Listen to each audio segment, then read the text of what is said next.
brought to you by Silver Pumps and Motors. Top quality और consistent performance के लिए सिर्फ सिल्वर पंप्स नाम याद रखना. ఏపీలో టీడీపీ వైసీపీ మధ్య మామిడి మంటలు కొనసాగుతున్నాయి. జగన్ రైతుల కోసం కాకుండా రాజకీయాల కోసమే పర్యటనలు చేస్తున్నారని మంత్రులు మండిపడ్డారు. అయితే వాళ్ల విమర్శలకి మాజీ మంత్రి పేర్ని నాని కౌంటర్ ఇచ్చారు.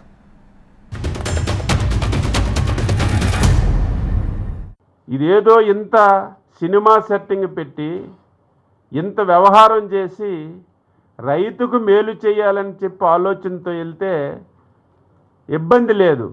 కానీ ఒక ప్లాన్డ్గా ఈ రాష్ట్రంలో శాంతి భద్రతలను విఘాతం కలిగించాలి.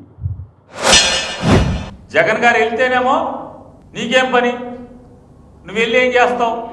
జగన్మోహన్ రెడ్డి సినిమా సెట్టింగ్ల యాత్రలో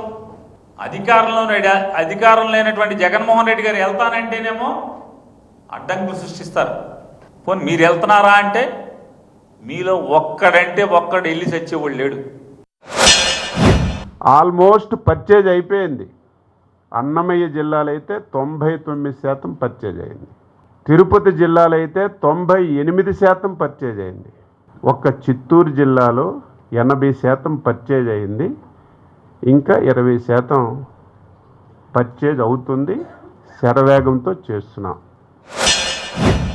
రైతు దగ్గరికి ఒక్కరోజు కూడా, దెబ్బతిన్న రైతాంగం దగ్గరికి ఒక్కరోజు అంటే ఒక్కరోజు కూడా వెళ్ళి పరామర్శించినటువంటి విచిత్రమైన వ్యవసాయ శాఖ మంత్రి మాట్లాడతాడు. 6,50,000 పంట పండేసింది, దాంట్లో 80% మేము కొనేసాం ఇప్పుడు కానీ మాట్లాడతాడు. ఒక బాధ్యత గల రాజకీయ పార్టీకి అధ్యక్షుడిగా ఉన్నాడు. ఏం మెసేజ్ ఇవ్వాలి? ఈరోజు ఇచ్చిన మెసేజ్ ఏంటి? ఈ రాష్ట్రాన్ని పూర్తిగా చిన్నాభిన్నం చేయాలని ఒక క్రిమినల్ ఆలోచనతో, ఒక సెట్టింగ్తో ఇటువంటి పర్యటనలు చేసి విఘాతం కలిగిస్తున్నారు. ఆయన ఏం చెప్తాడు? వీళ్ళు ఏమన్నారు? సినిమా సెట్టింగ్లు. అచ్చెన్నాయుడు గారు మాట్లాడతాడు. విచిత్రమైనటువంటి వ్యవసాయ శాఖ మంత్రి రాష్ట్రానికి ఉన్నాడు. రైతు విషయాలు తప్పితే అన్నీ మాట్లాడతాడు, రాజకీయాలు మాట్లాడతాడు. ఆయనకి రాజకీయ శాఖను ఒకటి పెట్టాలి. ఇందులో 3-4 ఉన్నారు. వాళ్ళ శాఖ తప్పితే అంతా రాజకీయాలు మాట్లాడతారు. శాఖ గురించి ఏం పట్టించుకోరు.